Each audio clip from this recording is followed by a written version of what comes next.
Hello friends, मेरा नाम है वैभव और आप लोग देख रहे हैं करियर मित्रा के यूट्यूब चैनल को। दोस्तों, यूपी पीसीएस के लिए अगर आप तैयारी कर रहे हैं या फिर आप समीक्षा अधिकारी, सहायक समीक्षा अधिकारी के लिए तैयारी कर रहे हैं तो हमारा 1000 एमसीक्यू जो कि आपके डिस्क्रिप्टिव रहेंगे, इसका एक कोर्स है। इसको अगर आप चाहें तो आप परचेस कर सकते हैं। ये पर मंथ आपको 1000 क्वेश्चंस दिए जाएंगे और इसके हेल्प से जितने भी स्टैटिक सब्जेक्ट्स हैं वो सारे स्टैटिक सब्जेक्ट्स आपके कवर अप हो जाएंगे। आज के इस वाले वीडियो की अगर हम बात करें तो यहाँ पर हम घटना चक्र हिस्ट्री स्टार्ट कर रहे हैं 2022 का। और देखिए, अगर आप घटना चक्र की जो प्रीवियस ईयर क्वेश्चंस होते हैं उनको आप कवर अप कर लेंगे और उसके साथ में हमारा ये कोर्स परचेस कर लेंगे तो उसके बाद कुछ भी आपको कहीं से पढ़ने की ज़रूरत नहीं पड़ेगी। रीज़न क्या है कि जो करंट अफेयर है उसको हमने स्टैटिक सब्जेक्ट्स के साथ मिक्स करके यहाँ पर बनाया है।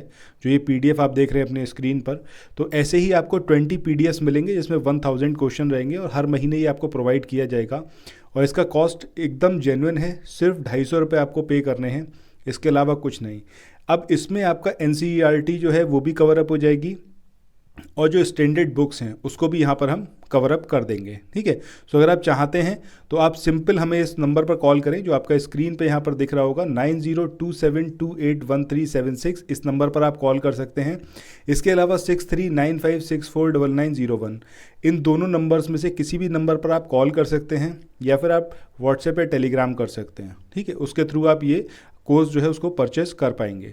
सो आइए अब स्टार्ट करते हैं। जो प्रीवियस ईयर क्वेश्चंस हैं घटना चक्र के बुक से, वहाँ से हम कवर अप करते हैं। ठीक है, सो वीडियो कंप्लीट देखिएगा और जो भी यहाँ पर मैं आपसे क्वेश्चन पूछूंगा, अगर आप उन क्वेश्चंस के आंसर बताते हैं तो आपको एक जो सैम्पल पीडीएफ है वो फ्री ऑफ कॉस्ट दिया जाएगा। वैसे तो एक पीडीएफ हमने ऑलरेडी प्रोवाइड किया हुआ है, आप टेलीग्राम ग्रुप ज्वाइन कर लीजिएगा, उसका लिंक भी मेरे डिस्क्रिप्शन बॉक्स में दिया हुआ है, वहाँ पर जाकर आप उसको ले सकते हैं।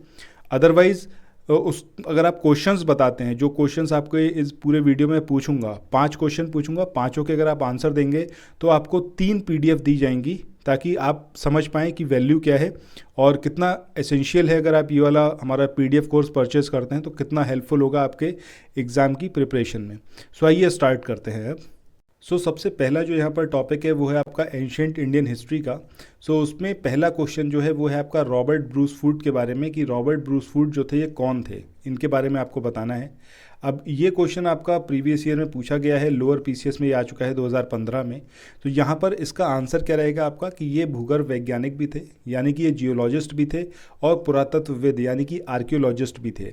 इनके बारे में एक इम्पॉर्टेंट पॉइंट है जो आपको यहाँ पर याद रखना है कि 1863 में इंडिया में जब पहली बार पाषाणकालीन बस्तियों का अन्वेषण किया गया, उसके बारे में खोजबीन करी गई, तो वो इन्हीं के द्वारा करी गई। ठीक है, रॉबर्ट ब्रूस फूड, इसलिए ये नाम बहुत ज़्यादा इम्पॉर्टेंट है। इसके बाद नेक्स्ट क्वेश्चन की बात करें, यहाँ पर दिया हुआ है कोपेनहेगन संग्रहालय की सामग्री से पाषाण, कांस्य और लौह युग का त्रियुगीय विभाजन किया गया। अब ये किसके द्वारा करा गया था? थॉमसन, टेलर, लुबाक या फिर चाइल्ड? तो इसका जो सही आंसर आएगा वो क्या आएगा आपका? थॉमसन। अब यहाँ पर थॉमसन तो जैसे आंसर है, ठीक है, बट अगर हम बात करें थॉमसन ने ये कौन से ईयर में ये विभाजन किया, तो ये ईयर है आपका 1836, 1836। 1836 में इन्होंने किया था और इनका पूरा नाम क्या था? क्रिश्चियन जार्गेसन थॉमसन, ये इनका पूरा नाम था।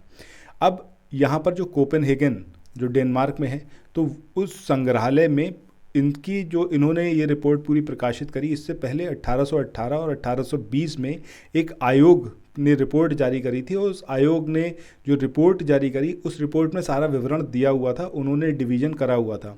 बट फाइनली 1836 में जो पहले वर्गीकरण करा गया था उसी के अनुसार इन्होंने संग्रहालय की जो वस्तुएं थी उनका पूरा विस्तृत विवरण जो था वो प्रकाशित किया था। क्वेश्चन नंबर 3 की बात करें, यहाँ पर बात हो रही है कि उत्खनित प्रमाणों के अनुसार पशुपालन इसका प्रारंभ कब हुआ? निचले पूर्व पाषाण काल में, मध्य पूर्व पाषाण काल में, ऊपरी एवं पाषाण काल में या फिर मध्य पाषाण काल में? तो सही आंसर क्या आएगा आपका? मध्य पाषाण काल। अब यहाँ पर 2 इम्पॉर्टेंट साइट्स हैं जो आपको याद रखनी है। एक है मध्य प्रदेश में होशंगाबाद में और दूसरी है आपकी राजस्थान भीलवाड़ा में। मध्य प्रदेश की बात करें तो यहाँ पर है आदमगढ़। ये अक्सर एग्ज़ाम में साइट्स पूछी गई हैं, इसलिए याद रखिएगा। राजस्थान की अगर हम बात करें तो राजस्थान में जो साइट है उसका नाम क्या है? बागौर। इस साइट को आपको याद रखना है, ये भीलवाड़ा डिस्ट्रिक्ट में है और ये होशंगाबाद मध्य प्रदेश में है। यहाँ पर मध्य पाषाण काल से रिलेटेड चीज़ें मिली हैं उत्खनन के फलस्वरूप। इसके बाद अगले क्वेश्चन की बात करें, यहाँ पर बात करी गई है मध्य पाषाणिक प्रसंग में पशुपालन के प्रमाण जहाँ मिले हैं वह स्थान कौन सा है। अभी हमने लास्ट क्वेश्चन में देखा था तो 2 साइट्स हैं, एक बागौर और दूसरी है आपकी होशंगाबाद, जहाँ पर आदमगढ़ है। ठीक है, तो अगर होशंगाबाद आ जाए तब भी आप मतलब वही लगाइएगा, अदरवाइज़ सीधे ये नाम से ही आएगी आपकी आदमगढ़ से, तो आदमगढ़ जो है वो यहाँ पर हमारा सही आंसर होगा। इसके बाद मूव ऑन करते हैं नेक्स्ट क्वेश्चन पे। अब इस क्वेश्चन में बात करी गई है कि निम्नलिखित में से किस स्थल से हड्डी के उपकरण प्राप्त हुए। तो देखिए इसका आंसर जो आएगा वो मैदाहा भी आएगा और सराय नाहर राय, क्योंकि ये दोनों साइट्स हैं जहां से हड्डी के उपकरण प्राप्त हुए। तो सबसे पहले तो इनकी लोकेशन समझिए। मैदाहा की बात करें तो ये उत्तर प्रदेश के प्रतापगढ़ डिस्ट्रिक्ट में है। ठीक है, दूसरी चीज़, यहाँ से जो हड्डी और सींग के उपकरण प्राप्त हुए बहुत बड़ी मात्रा में हुए, और ये जो पूरी साइट थी इसको 3 एरिया में डिवाइड करा था। किसने डिवाइड करा था? GR शर्मा, इनका नाम भी आपको याद रखना है। ठीक है, इन्होंने 3 अलग अलग क्षेत्रों में इसको डिवाइड किया था, और वो 3 अलग अलग क्षेत्र कौन कौन से थे?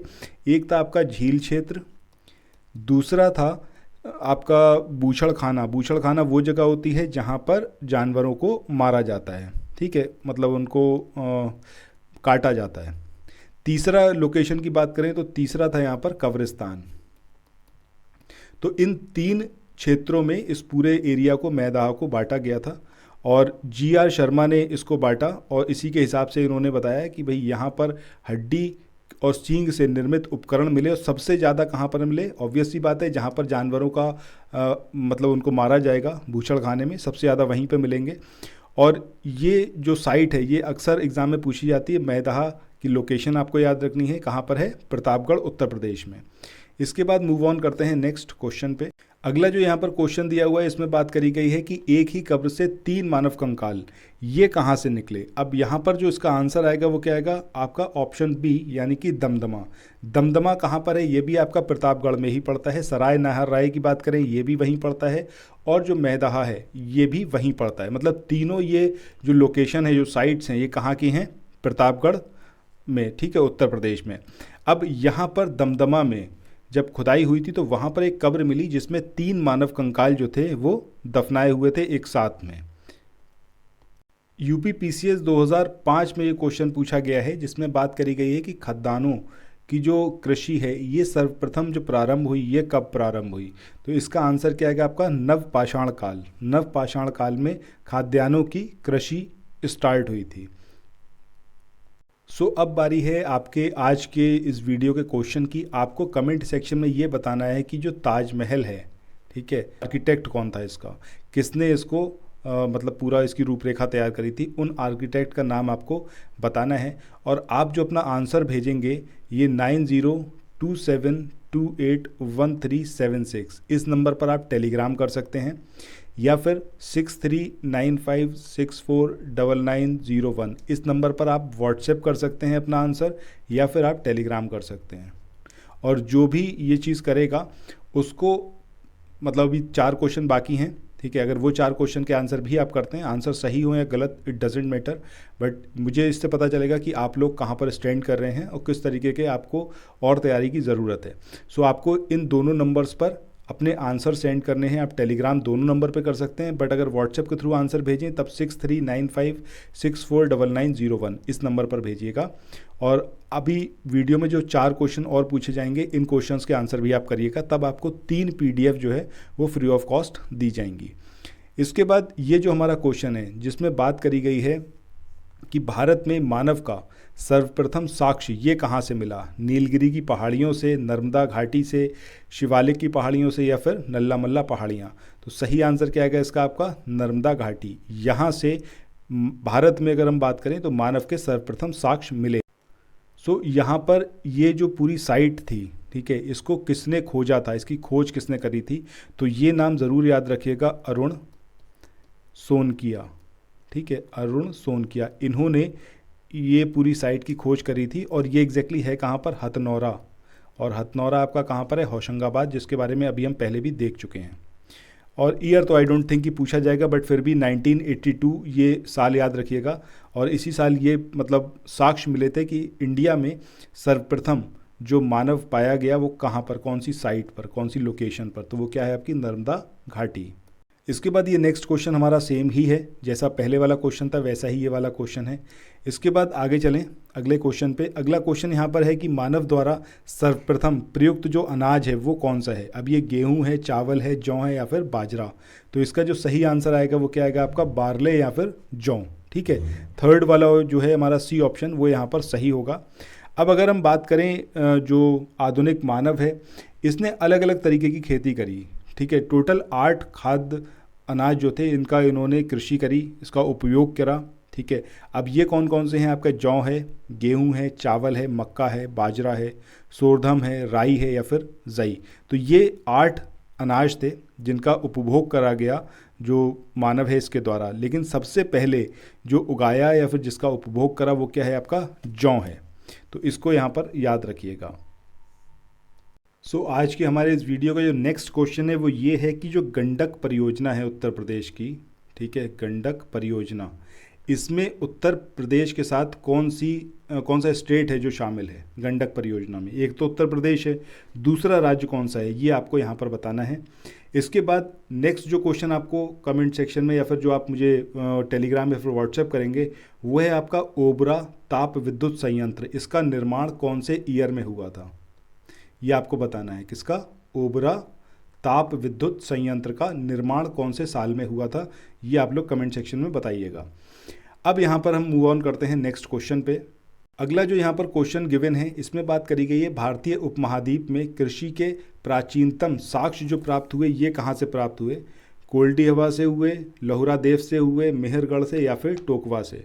तो देखिए अगर कमेंट सेक्शन में आपका लोहरा देव ये नहीं है तब तो इसका जो सही आंसर है वो क्या आएगा आपका मेहरगढ़। बट अगर लोहरा देव आंसर मतलब कमेंट उसमें ऑप्शन में दिया हुआ है दैट मीन्स वही आपका सही आंसर होगा, क्योंकि पहले अगर हम बात करें तो मेहरगढ़ को माना जाता था, बट जो नई रिसर्च हुई उसके अकॉर्डिंग जो साइट है वो कौन सी होगी, लोहरा देव। ठीक है, यहाँ पर सबसे प्राचीनतम जो साक्ष्य मिले हैं भारतीय उपमहाद्वीप में, पूरे इंडियन कॉन्टिनेंट की बात कर रहे हैं।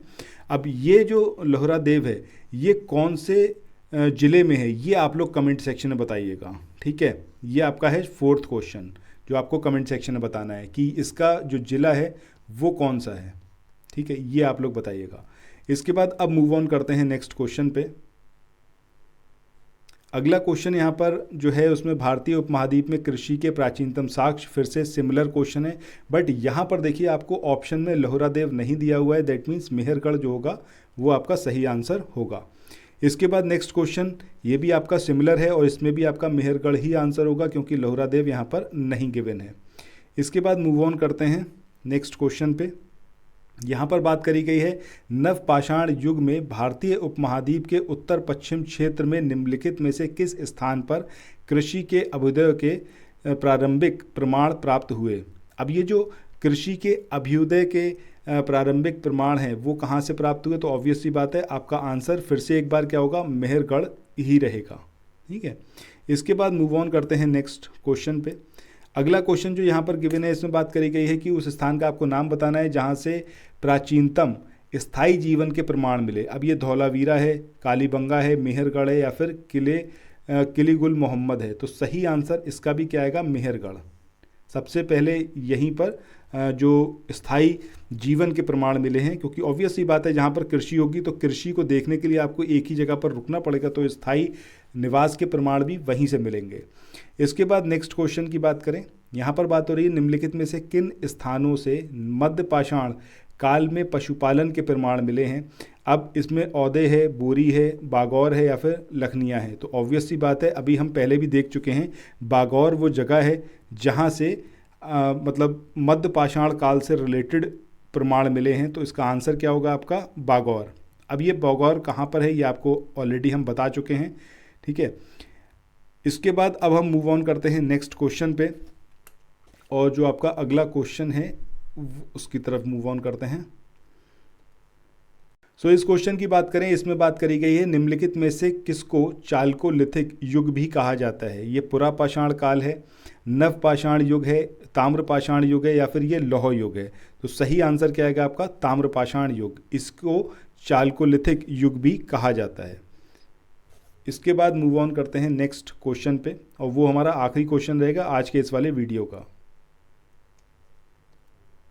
क्वेश्चन यहाँ पर आपसे पूछा गया है कि निम्न में से किस एक पुरास्थल से पाषाण संस्कृति से लेकर हड़प्पा सभ्यता तक के सांस्कृतिक अवशेष प्राप्त हुए हैं? तो अभी हम कई बार कई क्वेश्चन में देख चुके हैं कि आंसर हमारा मेहरगढ़ रहेगा, क्योंकि स्थायी जीवन के प्रमाण भी यहीं पर मिले थे, ठीक है, और प्राचीनतम कृषि के साक्ष्य भी यहीं पर मिले हैं, अगर लहुरादेव ऑप्शन में ना हो तब, ठीक है। अब यहाँ पर एक चीज़ उठती है कि जो आज का आखिरी क्वेश्चन है वो क्या रहेगा, जो आपको बताना है टेलीग्राम या फिर व्हाट्सएप करके, जिसके थ्रू आप 3 PDF फ्री ऑफ कॉस्ट ले सकते हैं। आपको ये बताना है कि उत्तर प्रदेश में जो जूट उत्पादन है ये कहाँ पर होता है, ठीक है, जूट उत्पादन कहाँ पर होता है, कौन सी रिवर के दोआब पर होता है, ये आज का आखिरी क्वेश्चन है। आपके आंसर्स गलत भी हों कोई दिक्कत नहीं, बट अगर आपने प्रयास करा है तो ये एक बड़ी चीज़ है। आप लोग कमेंट सेक्शन में ये आंसर्स दे सकते हैं, बट मैं आपको ये सजेस्ट करूँगा कि अगर आप चाहते हैं PDF लेना, तब आपको सिंपली मुझे टेलीग्राम या फिर व्हाट्सएप करना है, और ये आप कर सकते हैं 6395649901 पर, या फिर अगर आप सिर्फ टेलीग्राम करना चाहें तब आप 9027281376 इस नंबर पर आप मुझे टेलीग्राम कर सकते हैं। इसके साथ ही इस वाले वीडियो को यहाँ पर एंड करते हैं। नेक्स्ट वीडियो में हम इससे आगे वाले जो क्वेश्चंस हैं उनको स्टार्ट करेंगे। Thank you so much.